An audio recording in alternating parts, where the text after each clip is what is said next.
Hello viewers, welcome to my channel. Potato வச்சு சிம்பிளாக ஒரு ஸ்நாக்ஸ் எப்படி பண்ணலான்றது தான் இந்த வீடியோவில் உங்களுக்கு நான் காமிக்க போகிறேன். வாங்க பார்க்கலாம். இது வீட்லேயே நம்ம சிம்பிளாக செஞ்சு கொடுக்கலாங்க. பேக்கெட் ஃபுட்டெல்லாம் அவாய்ட் பண்ணிக்கலாம். இது போல் பொட்டேட்டோவை கழுவி தோல் சீவி இப்படி க்யூபாக கட் பண்ணி வச்சுருக்கேன். இதை கட் பண்ணி இப்போ இந்த பவுலில் சேர்த்துருக்கேன். இது வரைக்கும் நம்ம இப்போ கட் பண்ணி வச்சுருந்த பொட்டேட்டோ க்யூப்ஸை நம்ம பாய்லிங் வாட்டரில் போட்டு பாயில் பண்ணி எடுத்துக்க போகிறோம். இது வரைக்கும் சப்ஸ்கிரைப் பண்ணாதவங்க என் சேனலுக்கு சப்ஸ்கிரைப் பண்ணிவிடுங்க, லைக் பண்ணிவிடுங்க, ஷேர் பண்ணிவிடுங்க. இப்போ இந்த பாய்லிங் வாட்டரில் ஒரு பாத்திரம் வச்சு தண்ணி சூடு பண்ணி நல்லா பாயில் பண்ணியிருக்கேன். இதில் நம்ம அந்த பொட்டேட்டோவெல்லாம் போட்டு ஒரு 5 minutes நல்லா வேக வச்சு எடுத்துக்கலாம். நம்ம வீட்டிலேயே இது போல் பொட்டேட்டோ இருந்துச்சுன்னா டக்குன்னு நம்ம இந்த மாதிரி ஸ்நாக்ஸ் பண்ணி கொடுக்கலாம். குழந்தைங்க ரொம்ப விரும்பி சாப்பிடுவாங்க. நம்ம அந்த பேக்கெட் ஃபுட்டை நம்ம கொஞ்சம் அவாய்ட் பண்ணுறது நல்லது. அதனால தான் குழந்தைங்களுக்கெல்லாம் ஸ்டமக் அப்செட் வர்றது நாமளே பார்க்குறோம். ஸோ இது போல் நம்ம வீட்டிலே செஞ்சு கொடுத்தா நமக்கும் ஒரு சாட்டிஸ்ஃபேக்ஷன் இருக்கும் இல்லையா? ஸோ இது மாதிரி ட்ரை பண்ணி பாருங்கள். குழந்தைங்க டெஃபினட்டாக இது ரொம்ப லைக் பண்ணுவாங்க. இப்போது இந்த பாயில் பண்ண பொட்டேட்டோவில் இருக்கிற மாய்ஸ்சரை எல்லாம் அப்சர்வ் பண்ணி எடுத்துடணுங்க. ரொம்ப ஈரம் இருக்க வேண்டாம், ஓரளவுக்கு அந்த ஈரம் பதம் இருந்தாலுமே போகிறோம். தண்ணி கொஞ்சம் இது போல் நம்ம டிஷ்யூ பேப்பர் வச்சு தொடச்சி எடுத்துடலாம். டிஷ்யூ பேப்பரோ இல்லை ஒரு மெலிசான கிளாத் இருந்தால் கூட அதை வச்சு இந்த தண்ணியெல்லாம் நம்ம இருத்துடலாங்க. ஈரம் ஓரளவுக்கு இருந்தால் போகிறோம், ரொம்ப தண்ணி இருக்க வேண்டாம், அவ்வளோதான்.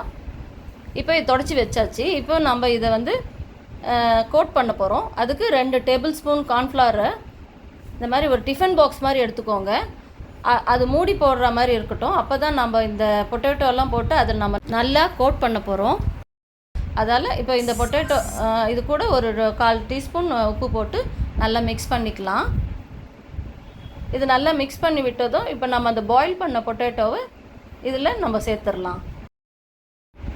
2 tablespoon கார்ன்ஃப்ளவர் போட்டுக்கோங்க, 1 teaspoon உப்பு போடுறோங்க, அவ்வளோதான். அதை நல்லா மிக்ஸ் பண்ணி இப்போ இந்த பொட்டேட்டோ எல்லாம் இந்த டப்பாவில் போட்டு மூடி போட்டு நல்லா ஷேக் பண்ணி விடலாம். இப்போ அந்த பொட்டேட்டோ எல்லாத்துலேயும் அது போய் கோட் ஆகி வரும். அதுக்காக தான் நான் மூடி போட்ட மாதிரி எடுத்துக்க சொல்லியிருந்தேன். இந்த பார்த்தீங்களா, இப்போ நல்லா கோட் ஆகிடுச்சு. இது மாதிரி ஆகிறதுக்கு தான் நான் மூடி போட்ட டப்பா மாதிரி எடுத்துக்க சொல்லியிருந்தேன். இப்போ இது ஒரு பக்கம் இருக்கட்டும். இப்போ இது நம்ம ஆயிலில் ஃப்ரை பண்ண போகிறோம். பேனில் ஆயில் வச்சு நல்லா ஹீட் ஆன உடனே நம்ம கார்ன்ஃப்ளவர் கோட் பண்ணி வச்சுருந்தோம் இல்லையா டிஃபன் பாக்ஸில், அந்த எடுத்து நம்ம இப்போ இதை ஃப்ரை பண்ண போகிறோம். இது ஒரு 5 minutes ஃப்ரை பண்ணி எடுத்துக்கலாங்க.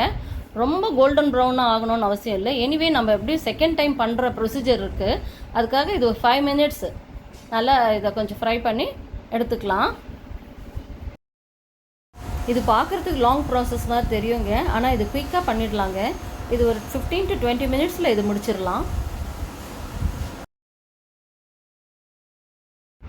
இப்போ நெக்ஸ்ட்டு பேட்ச் வச்சுருக்கோம் இல்லையா பேலன்ஸு, அதையும் இப்போ ஃப்ரை பண்ணி எடுத்துக்கலாம். இதே மாதிரி நம்ம எல்லா பொட்டேட்டோவும் ஃப்ரை பண்ணி எடுத்து வச்சுக்கலாம்.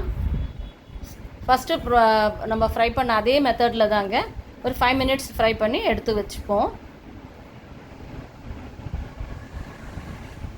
இப்போ இந்த பொட்டேட்டோ எல்லாம் இப்போ நம்ம ஃப்ரை பண்ண பொட்டேட்டோ எல்லாம் ஒரு 5 நிமிஷம் நல்லா ஆற விடலாங்க.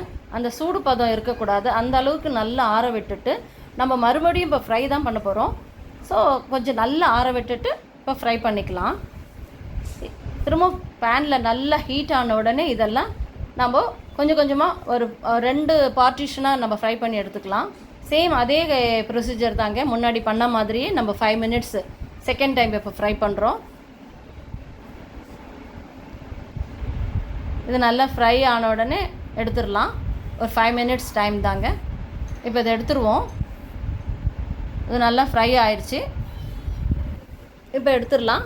இதே ப்ரொசீஜர் நம்ம பேலன்ஸ் பொட்டேட்டோவும் நம்ம ஃப்ரை பண்ணி எடுத்துக்க போகிறோம். அவ்வளோதாங்க. இப்போ இந்த ஃப்ரை பண்ண பொட்டேட்டோவை நம்ம மசாலா ஆட் பண்ணிக்க போகிறோம். ஆல்ரெடி நம்ம உப்பு சேர்த்துருக்கோம் இல்லையா, இப்போ வெறும் காரம் மட்டும்தான். ஸோ ஒரு 1/4 teaspoon மிளகாத்தூள் போட்டுக்கலாம். இதை நல்லா ஷேக் பண்ணிக்கலாங்க. ஏன்னா குழந்தைங்க காரம் கம்மியாக சாப்பிட்ணுன்றதுக்காக தான் நான் கொஞ்சமாக போட்டிருக்கேன். இதோடவே சாட் மசாலா போட்டுக்கலாம், சீஸ் பவுடர் போட்டுக்கலாங்க. இது போல் நீங்கள் செஞ்சு கொடுத்து பாருங்கள், குழந்தைங்க ரொம்ப விரும்பி சாப்பிடுவாங்க. ரொம்ப சிம்பிளாகவே நம்ம வீட்டில் பண்ணிடலாங்க. டெஃபினட்டாக இதை குழந்தைங்க லைக் பண்ணுவாங்க. ட்ரை பண்ணி பாருங்கள். இது பார்த்தீங்களா? இது போல தான் நல்லா கிறிஸ்பியாக இருக்குங்க. இதை சுட சுட செஞ்சு வீட்டில் பசங்களுக்கு செஞ்சு கொடுங்க. சில்ட்ரன் ரொம்ப லைக் பண்ணுவாங்க. இதை ட்ரை பண்ணி பாருங்கள். இப்போ நான் செஞ்ச இந்த ஸ்நாக்ஸை நீங்களும் ட்ரை பண்ணி பார்த்து எப்படி இருக்குன்னு கமெண்ட்ஸ் கொடுங்க. இது வரைக்கும் இந்த வீடியோ பார்த்த அனைத்து உள்ளங்களுக்கும் என் நன்றி. Please subscribe my channel. Like பண்ணுங்கள், ஷேர் பண்ணுங்கள். தேங்க்யூ. பாய்.